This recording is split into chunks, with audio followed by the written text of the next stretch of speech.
I'm sorry for failing you and letting you down, but the reality is that my fight is one that was never going to be won.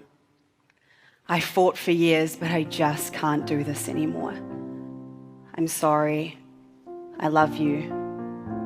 Goodbye. That was a suicide note that I wrote after my final suicide attempt. I say final because I had struggled with 9 years of suicidal tendencies and mental illness, with my first ever suicide attempt being at just 12 years old. I just wanted the pain to end. But you see, after my final attempt, I had a conversation that changed everything. It was a conversation with my mentor, and I remember I was just sitting there bawling my eyes out, and she looked at me and goes, "Jazz, why are you crying?" And I just turned to her and said, "I'm just so tired of fighting." And she looked at me and goes, "Jazz, what do you think the definition of fighting is? Because I don't think that you're fighting, I think you're only surviving. And it's only when you learn how to fight that the change that you're longing to see is going to happen." So today I want to share with you a very hard but very valuable lesson that I have learned. Stop surviving your situation and start fighting for your freedom. Now, I know that sounds like hard, but it's actually really simple. Psychology today says that people who are struggling with suicidal tendencies often find it hard to engage because they get negative thought patterns stuck in their brain that just kind of stay on repeat. They call it rumination. Ruminating is simply going over and over and over and over and over and over a thought without completion. When you're feeling suicidal, often these thoughts are around inadequacy, you're feeling worthless, and having these thoughts raises anxiety, and anxiety interferes with our ability to solve the problem. Then the depression deepens. And that is the starting point of fighting for your future. It was the starting point of fighting for my future. I had to begin to break the pattern of rumination in my life and engage in the battle. And so for me, the beliefs that I held tightly were that I'm unlovable and that I'm a burden. And so what I did to fight was that I wrote them down on a piece of paper.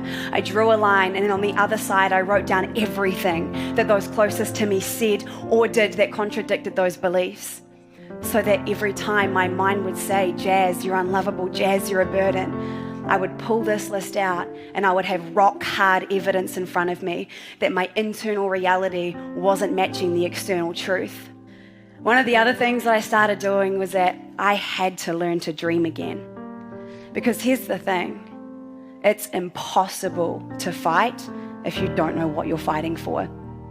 And so when I was sitting in the psychiatric unit, I was starting to write out, okay, what do I want to do with my future? What do I want to do with tomorrow? What are the things that I would want to achieve? If I didn't have any barriers, what would it be?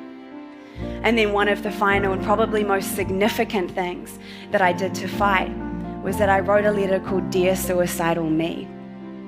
It was a letter that I wrote when I had kind of a good day. And you know, psychologists often talk about safety plans, which are great, but it's a whole nother thing when it comes from yourself. And so when I had that slightly good day, I wrote this. Dear Suicidal Me, if you're reading this, then I'm guessing that things aren't going too well for you. I know it probably seems impossible, that you've gone around in another circle and it will be better with you gone. You think that you're a burden to everyone around you and that no one could possibly love you. But you are wrong. There are people who love you. You know what you need to do to bring yourself back from this space. Put on inspirational music, not sad music like you always do. You know it makes you feel worse, yet you still choose to do it.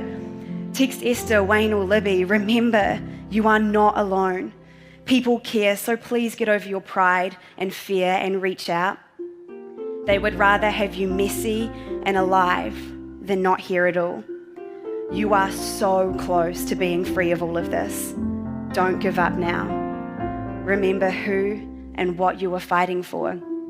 People do care about you and you have a future. It's not about battling your past, but fighting for your future. Start fighting right now. Take those steps. You got this, Jazz. It's not about battling.